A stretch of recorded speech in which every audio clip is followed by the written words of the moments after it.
Welcome to ട്രൈഡൂഡ്. നമുക്ക് ഇന്നത്തെ ഗോൾഡിന്റെയും US ഓയിലിന്റെയും price movement analysis ഒന്ന് നോക്കാം. അതിനുവേണ്ടി ആദ്യമായിട്ട് എടുത്തിരിക്കുന്ന ഗോൾഡിന്റെ വൺ ഡേ ചാർട്ടാണ്. വൺ ഡേ ചാർട്ടിൽ പ്രധാനപ്പെട്ട ഏരിയാസ് മാർക്ക് ചെയ്തിട്ടുണ്ട്. നോക്കിയാൽ കാണാം, ഒരു സപ്പോർട്ട് ഉണ്ട്, ഇവിടെ ഒരു ഇംബാലൻസ് ഉണ്ട്. ആ ഒരു ഇംബാലൻസിലേക്ക് ഓൾറെഡി മാർക്കറ്റ് ഇറങ്ങി വന്ന് എടുത്തിട്ടാണ് ഇപ്പോൾ മുകളിലോട്ട് പോയിക്കൊണ്ടിരിക്കുന്നത്. മുകളിലോട്ട് പോയിക്കൊണ്ടിരിക്കുക എന്ന് പറഞ്ഞാലും നല്ലൊരു റേഞ്ചിലാണ് നിന്ന് മാർക്കറ്റ് ട്രേഡ് ചെയ്യുന്നത്. അപ്പോൾ അതുകൊണ്ട് തന്നെ റേഞ്ചിന്റെ ലോയും ഹൈയും മാർക്ക് ചെയ്തിട്ടുണ്ട്. കുറച്ചുകൂടി തൊട്ട് മുകളിൽ പോവുകയാണെങ്കിൽ ഒരു റെസിസ്റ്റൻസ് ഏരിയ ഉണ്ട്. അപ്പൊ ഇത്രയാണ് പ്രധാനപ്പെട്ട ഏരിയാസ് വൺ ഡേ ചാർട്ടിലുള്ളത്. ഇനി നമുക്ക് ചെറിയ ടൈം ഫ്രെയിമിലേക്ക് പോകേണ്ടതുണ്ട്. അതിനു മുന്നേ പ്രധാനപ്പെട്ട ന്യൂസുകൾ എന്തൊക്കെയാണെന്നുള്ളത് നോക്കാം. ഇന്ന് വളരെ പ്രധാനപ്പെട്ട ഒരു ന്യൂസ് വരുന്ന ദിവസമാണ് അൺഎംപ്ലോയ്മെന്റ് ക്ലെയിംസ് എന്ന് പറയുന്നത്. ന്യൂസിന്റെ ഇമ്പോർട്ടൻസ് വളരെ കൂടുതലാണ്. പക്ഷെ ചില ദിവസങ്ങളിൽ ഈ ന്യൂസ് വരുന്ന സമയത്ത് മൂവ്മെന്റ് തരാതെ ഇരുന്നിട്ടുമുണ്ട്. അപ്പൊ എന്തായാലും നമുക്ക് ന്യൂസിന്റെ ഡീറ്റെയിൽസ് ഒന്ന് നോക്കാം. ന്യൂസിന്റെ ഡീറ്റെയിൽസ് നോക്കുമ്പോൾ actual less than forecast is good for currency എന്നാണ് ഓരോ തവണയും പറയുന്ന പോലെ തന്നെ അൺഎംപ്ലോയ്മെന്റ് ക്ലെയിംസ് എന്ന് പറഞ്ഞാൽ തൊഴിലില്ലായ്മയുമായിട്ട് ബന്ധപ്പെട്ടുള്ള ക്ലെയിംസിനെ കുറിച്ചിട്ടുള്ള ന്യൂസ് ആണ്. അപ്പൊ ഡെഫിനറ്റ്ലി അതിന്റെ ഇമ്പാക്ട് കുറഞ്ഞിരിക്കണം. അതായത് ഇപ്പോഴും ഫോർകാസ്റ്റിനേക്കാൾ കുറഞ്ഞിരിക്കണം. ഇവിടെ നോക്കുകയാണെങ്കിൽ പ്രീവിയസ് 213K ആണ്, ഫോർകാസ്റ്റ് വന്നിരിക്കുന്നത് 215K ആണ്. അതായത് പ്രീവിയസിനേക്കാളും മുകളിലുള്ള ഒരു ഫിഗർ ആണ് ഫോർകാസ്റ്റ് വന്നിരിക്കുന്നത്. അപ്പോൾ ഫോർകാസ്റ്റിനേക്കാളും താഴെ വന്നാൽ മാത്രം പോരാ, പ്രീവിയസിന്റെ അടുത്തോ അല്ലെങ്കിൽ അതിന്റെ തൊട്ട് താഴെ വന്നാൽ മാത്രമേ കറൻസിക്ക് ഫേവറബിൾ ആയിട്ടുള്ള ഒരു പൊസിഷനിലേക്ക് എത്തൂ. കറൻസിക്ക് ഫേവറബിൾ ആയിട്ടുള്ള പൊസിഷനിലേക്ക് എത്തിക്കഴിഞ്ഞാൽ ഗോൾഡ് താഴും. നേരെ തിരിച്ചാണെങ്കിൽ ഗോൾഡ് മുകളിലോട്ട് പോവുകയും ചെയ്യും. അപ്പൊ ഇതെല്ലാവരും നോട്ട് ചെയ്ത് വെക്കുക. അതുപോലെ തുടക്കത്തിൽ പറഞ്ഞ പോലെ തന്നെ വളരെ ഇമ്പോർട്ടൻ്റ് ആയ ഒരു ന്യൂസ് ആണ്. അപ്പോൾ ട്രേഡ് എടുക്കുന്ന സമയത്ത് ആ ഒരു സമയത്ത് മാക്സിമം മാറി നിൽക്കുന്നതാണ് നല്ലത്. അല്ലെങ്കിൽ ട്രേഡ് എടുക്കുന്ന ആളുകൾ ഒരു പ്രൈസ് ആക്ഷൻ, കൃത്യമായ ഒരു പ്രൈസ് ആക്ഷൻ തന്നതിന് ശേഷം മാത്രം ട്രേഡ് എടുക്കാൻ ശ്രമിക്കുക. ഇനി ചാർട്ടിൽ വന്ന് 4 അവറിന്റെ ഡീറ്റെയിൽ നോക്കുന്ന സമയത്ത് മാർക്കറ്റ് വളരെ സ്ട്രോങ് ആയിട്ടുള്ള ഒരു കൺസോളേഷൻ തന്നെയാണ് നിൽക്കുന്നത്. നോക്കിയാൽ കാണാം, മാർക്കറ്റിന്റെ ഒരു റേഞ്ച് എന്ന് പറയുന്നത് വളരെ ഷോർട്ടാണ്. ഇവിടെ നിന്ന് ഒരു പ്രൈസ് ഒന്ന് മുകളിലോട്ട് അപ്പിലേക്ക് കയറി പോകുന്നുണ്ട്. അതുപോലെ തന്നെ മുകളിൽ നിന്നും പ്രൈസ് ഒന്ന് താഴോട്ടേക്ക് ഇറങ്ങി വരുന്നുണ്ട്. മാത്രമല്ല ഇവിടെ ഒരു സ്ട്രോങ് ആയിട്ടുള്ള ഒരു റെസിസ്റ്റൻസ് ക്രിയേറ്റ് ചെയ്തിട്ടുണ്ട്. പല തവണ അവിടേക്ക് വന്നിട്ട് മാർക്കറ്റ് താഴോട്ടേക്ക് ഇറങ്ങി വരുന്നുണ്ട്. അപ്പൊ അതുകൊണ്ട് ആ ഒരു ഏരിയനെ സ്ട്രോങ് ആയിട്ടുള്ള ഒരു റെസിസ്റ്റൻസ് ആയിട്ട് എടുക്കുന്നുണ്ട്. അതുപോലെ തന്നെ താഴോട്ടേക്ക് വരുന്ന സമയത്തും കാണാം ഈ ഒരു ഏരിയയിൽ മൾട്ടിപ്പിൾ ആയിട്ട് മാർക്കറ്റ് വന്ന് ഹിറ്റ് ചെയ്ത് മുകളിലോട്ട് പോയിരിക്കുന്നത്. ഒരു വളരെ ക്ലോസ് ആയിട്ടുള്ള റേഞ്ചിലേക്കാണ് മാർക്കറ്റ് നിൽക്കുന്നത്, അല്ലെങ്കിൽ റേഞ്ചിലാണ് മാർക്കറ്റ് നിൽക്കുന്നത്. അതിനെയും അതുകൊണ്ട് തന്നെ ഒരു സപ്പോർട്ടായിട്ട് എടുക്കുന്നുണ്ട്. ഇനി 4 അവറിന്റെ ഒരു പ്രധാനപ്പെട്ട ഏരിയാസ് എന്നൊക്കെ പറയുന്നത് നമ്മൾ ഓൾറെഡി മാർക്ക് ചെയ്ത് വെച്ച ഏരിയകൾ തന്നെയാണ്. ഇത് ഓൾറെഡി മാർക്ക് ചെയ്തിട്ടുണ്ട് ഡെയിലിയിൽ, ഇത് ഓൾറെഡി മാർക്ക് ചെയ്തിട്ടുണ്ട്. അതുപോലെ താഴോട്ടേക്ക് വരുമ്പോൾ ഒരു ഇംബാലൻസ് ഉണ്ട്. അതുപോലെ ഇവിടെ ഒരു സപ്പോർട്ട് ഏരിയ ഉണ്ട്. അപ്പൊ ഇത്രയാണ് പ്രധാനപ്പെട്ട ഏരിയാസ്. ഓൾറെഡി മാർക്ക് ചെയ്തതുകൊണ്ട് വീണ്ടും മാർക്ക് ചെയ്യുന്നില്ല. ഇനി നമുക്ക് 1 അവറിലേക്ക് പോവാം. 1 അവറിലേക്ക് പോകുമ്പോൾ നമ്മൾ നേരത്തെ 4 അവറിൽ പറഞ്ഞ ഒരു ഏരിയ എന്ന് പറയുന്നത് ഈ ഒരു ഏരിയ വളരെ സ്ട്രോങ് ആയിട്ടുള്ള ഒരു ഏരിയ ആണ്. അത് നോക്കിയാൽ കാണാം, ഇവിടെ നിന്ന് നല്ലൊരു സപ്ലൈ നടന്നൊരു ഏരിയ ആണ്. അപ്പൊ ഈ ഏരിയനെ നോട്ട് ചെയ്ത് വെക്കുക. അതുപോലെ തന്നെ മുകളിലും നല്ലൊരു സപ്ലൈ നടന്നൊരു ഏരിയ ഉണ്ട്, അതിനെയും നോട്ട് ചെയ്ത് വെക്കുക. ഇനി താഴോട്ടേക്ക് വരുന്ന സമയത്ത് ഇവിടെ ഒരു സപ്പോർട്ട് പ്ലസ് ഒരു ഇംബാലൻസ് ഉണ്ട്. ആ ഒരു ഇംബാലൻസിലേക്ക് മാർക്കറ്റ് എത്തിയിട്ടുണ്ടോ എന്നുള്ള കാര്യം നമ്മൾ ചെക്ക് ചെയ്യേണ്ടതുണ്ട്. ആ ഒരു ഇംബാലൻസിലേക്ക് മാർക്കറ്റ് എത്തിയിട്ടില്ല. അപ്പൊ അതൊന്ന് നോട്ട് ചെയ്ത് വെക്കേണ്ട ആവശ്യമുണ്ട്. അതുപോലെ തന്നെ ഇവിടെ ഒരു സപ്പോർട്ട് ഏരിയ ഉണ്ട്. അതുപോലെ തന്നെ അതിന്റെ താഴെ വീണ്ടും ഒരു ഇംബാലൻസ് ഉണ്ട്, വീണ്ടും സപ്പോർട്ട് ഏരിയ ഉണ്ട്. ഇതൊരു വളരെ ഇമ്പോർട്ടൻ്റ് ആയ ഒരു സപ്പോർട്ട് ഏരിയ ആണ്. അപ്പൊ ഇത്രയും കാര്യങ്ങൾ 1 അവറിൽ നോട്ട് ചെയ്ത് വെക്കേണ്ടതുണ്ട്. ഇനി 1 അവറിൽ നോക്കുന്ന സമയത്ത് മാർക്കറ്റ് ഒന്ന് ചെറിയൊരു വീക്ക്നെസ് മുകളിൽ നിന്ന് കാണിക്കുന്നുണ്ട്. എന്തായാലും നമുക്കത് ഇവിടം വരെ എത്തും അല്ലെങ്കിൽ എൻട്രി ഓപ്പർച്യൂണിറ്റി ഉണ്ടോ എന്നുള്ളത് നമുക്ക് കൃത്യമായിട്ട് പറയാനൊന്നും പറ്റില്ല. കാരണം നേരത്തെ പറഞ്ഞ പോലെ തന്നെ വളരെ ടൈറ്റ് റേഞ്ചിലാണ് മാർക്കറ്റ് ട്രേഡ് ചെയ്യുന്നത്. ആ റേഞ്ചിനെ ബ്രേക്ക് ചെയ്യാതെ നമുക്കൊരു ഓപ്പർച്യൂണിറ്റി കൃത്യമായി കിട്ടില്ല. അതിന്റെ ഇടയിൽ വേണമെങ്കിൽ ജസ്റ്റ് ഒന്ന് പരീക്ഷണാടിസ്ഥാനത്തിലോ അല്ലെങ്കിൽ ഒന്ന് സ്കാൽപ്പിങ്ങിനോ മറ്റോ ഓപ്പർച്യൂണിറ്റി കിട്ടുകയാണെങ്കിൽ മാത്രം. അപ്പൊ ഇനി നമുക്ക് 50 മിനിറ്റ്സിലോട്ടൊന്ന് പോയി നോക്കാം.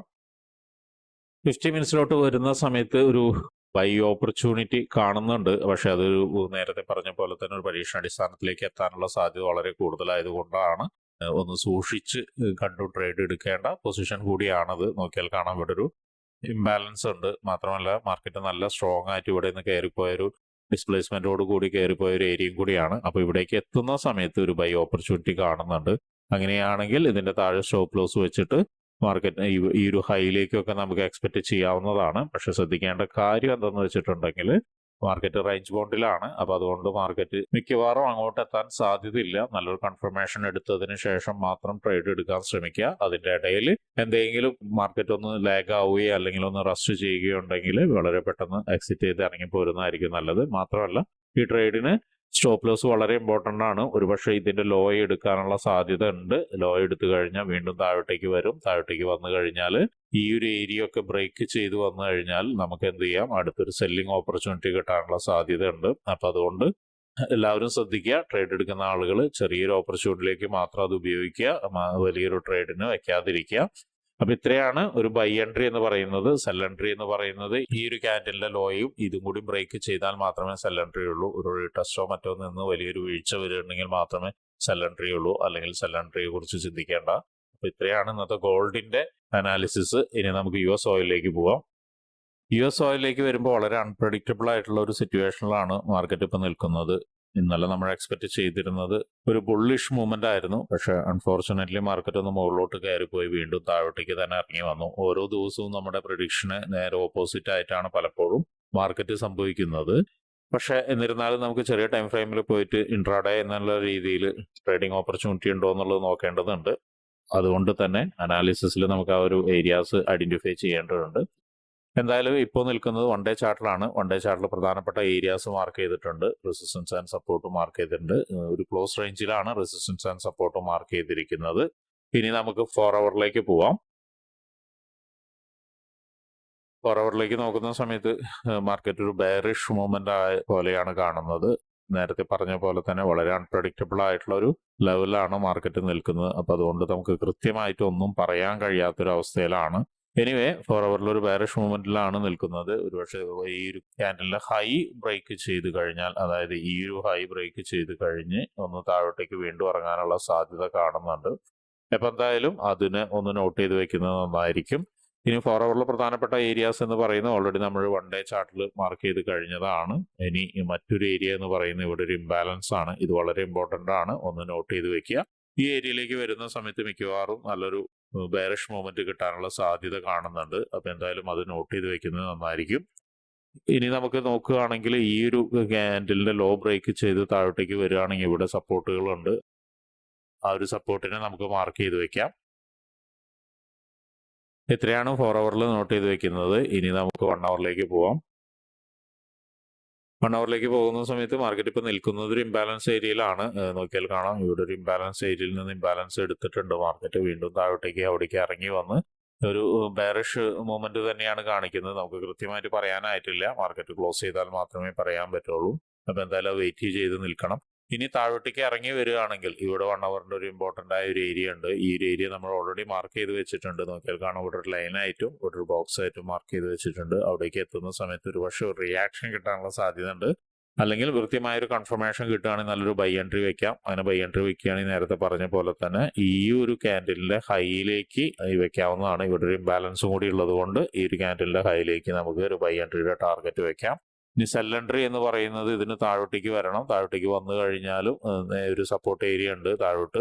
അപ്പൊ അതുകൊണ്ട് സെൽ എൻട്രിയെ കുറിച്ചിട്ട് തൽക്കാലം ഇപ്പൊ നോക്കുന്നില്ല. എനിവേ നമുക്ക് ചെറിയ ടൈം ഫ്രെയിമിലേക്ക് അല്ലെങ്കിൽ 15 മിനിറ്റ്സിലോട്ട് പോയിട്ട് ഒന്ന് നോക്കാവുന്നതാണ്. സെൽ എൻട്രി എന്ന് പറയുന്നത് ഈ ഒരു ക്യാൻഡലിന്റെ ലോയെ ബ്രേക്ക് ചെയ്യുകയാണെങ്കിൽ, അതായത് 15 മിനിറ്റ്സിൽ കാണുന്ന ഈ ഒരു ക്യാൻഡലിന്റെ ലോയെ ബ്രേക്ക് ചെയ്ത് ഒന്ന് മാർക്കറ്റ് ഒന്ന് റസ്റ്റ് ചെയ്ത് കഴിഞ്ഞിട്ട് താഴോട്ടേക്ക് ഇറങ്ങുകയാണെങ്കിൽ ഈ ഒരു ഏരിയ വരെ നമുക്കൊരു സെൽ എൻട്രി വെക്കാവുന്നതാണ്. ഈ ഒരു ലൈൻ വരച്ച പോലെ അല്ലെങ്കിൽ ഈ ഒരു ഏരിയ വരെ. അതും ബ്രേക്ക് ചെയ്യുകയാണെങ്കിൽ പിന്നെ എക്സ്പെക്ട് ചെയ്യേണ്ട മറ്റൊരു കാര്യം എന്ന് പറഞ്ഞാൽ, മറ്റൊരു ഏരിയ എന്ന് പറയുന്നത് ഇവിടെയാണ്. ഈ ഒരു ഏരിയ ആണ്.